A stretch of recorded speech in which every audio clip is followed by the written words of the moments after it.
ये जो विजुअल आप देख रहे हैं, ये सीमावर्ती क्षेत्रों को जाने वाली D11 नंबर नहर के हैं।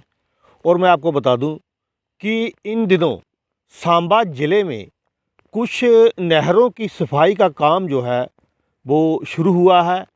किसानों ने नहरों की सफाई और मरम्मत का कार्य शुरू करने के लिए सरकार और सिंचाई विभाग का धन्यवाद भी किया है और कार्य का स्वागत भी किया गया है।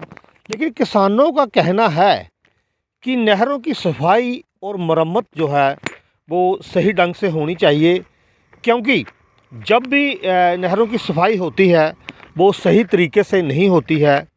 और जब भी किसानों को सिंचाई जल की ज़रूरत होती है तो ना तो नहरों के टेल एंड तक सिंचाई जल पहुंचता है और ना ही किसानों को खेतों में पहुंचाने के लिए सिंचाई जल मिलता है।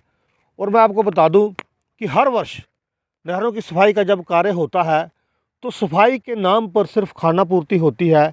लेकिन इस बार जिस तरीके से सरकार और सिंचाई विभाग ने, अगर बात करूं मैं सांबा ज़िले की, तो कुछ नहरों की सफाई का काम जो है वो शुरू करवाया है, जिसका किसान जो है वो स्वागत भी कर रहे हैं।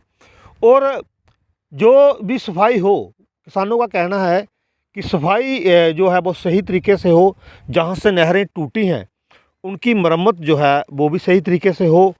फिर जब भी सिंचाई विभाग नहरों में पानी छोड़े और पानी जो है वो नहरों के टेल एंड तक पहुँचे, जब भी किसानों को सिंचाई जल की ज़रूरत हो वो अपने खेतों में जो है वो पानी लगा सकें।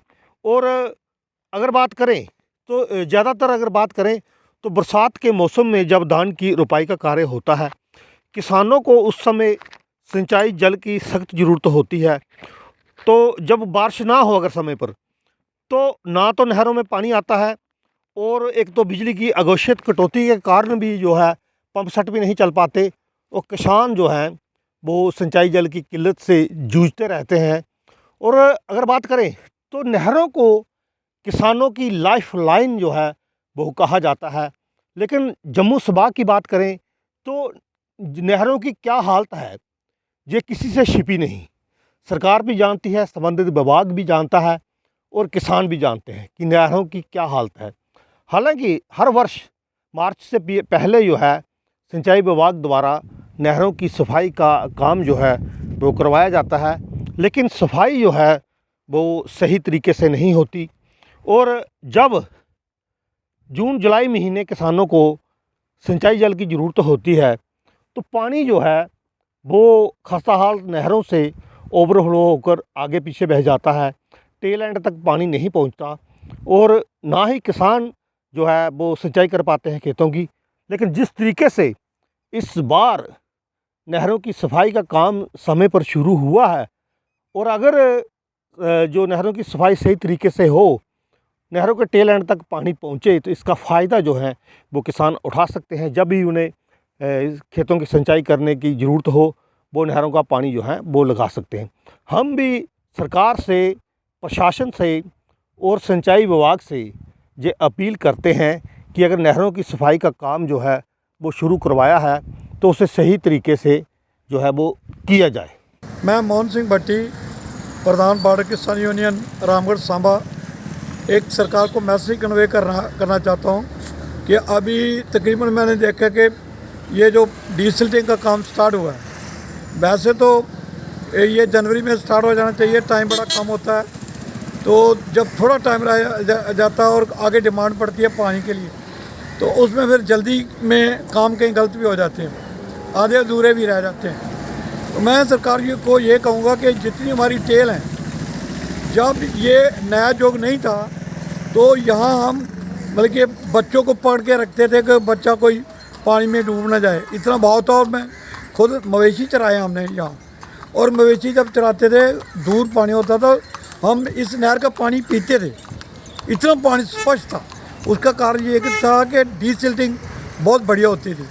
और जो पानी टेल में नहीं आ रहा, सबसे बड़े बात यह है कि इंक्रोचमेंटें हो गई हैं बहुत ज़्यादा। और ख़ासकर जो टेल है, इसमें टेल में पानी पहुंचाने के लिए जब तक इसकी डीसिल्टिंग गहरी ना होगी, जितनी गहरी होगी और एक बात मैं बहुत ज़रूरी सरकार के तक कहना चाहता हूँ कि इस नहर का एक बेस होता है, वो फिक्स बेस है। उस बेस के मुताबिक ही जितने आपके ये लगे होते हैं ना, ये डिस्ट्रीब्यूटर्स, वो उस बेस के पर होते हैं। और दो बातें उसकी होती हैं, जो बेस का जो उसका डाया होता है, वो जिसको इरीगेट करता है जिस लैंड को, उस पर निर्भर होता है। भाई ये 5x5 का मोगा है, जहाँ 7x7 का, जहाँ जितना भी है, ये जितना भी आगे ये इतनी खेती को फीड कर सकता है, इतनी खेती को ऐड कर सकता है। अभी ये कोई इंजीनियर आकर, कोई नहीं कंसर्न अथॉरिटी वो देखती नहीं कि जो बेस है वो इसका कहाँ था। और जब तक ये बेस से खुदाई नहीं करेंगे, इनकी खुदाई जो है ये एक फ्यूटाइल एक्सरसाइज है। मैं सरकार को कहूँगा, ये टेक्निकल पॉइंट है, और ये खासकर ये इनके एक्शन जो हाई अप्स हैं, पहली बात है इनकी मॉनिटरिंग नहीं है। अगर मॉनिटरिंग हो तो फिर बेस भी देखें, और बेस को पकड़ना बहुत ज़रूरी है। बेस के तहत ही, बेस के पकड़ के उस तक खुदाई करोगे, तभी वो जो पानी मतलब के आगे जा पाएगा, नहीं तो पानी फिर पाकिस्तान को जाएगा। ये इसका कोई बेनिफिट नहीं है। धन्यवाद। जय हिंद, जय भारत।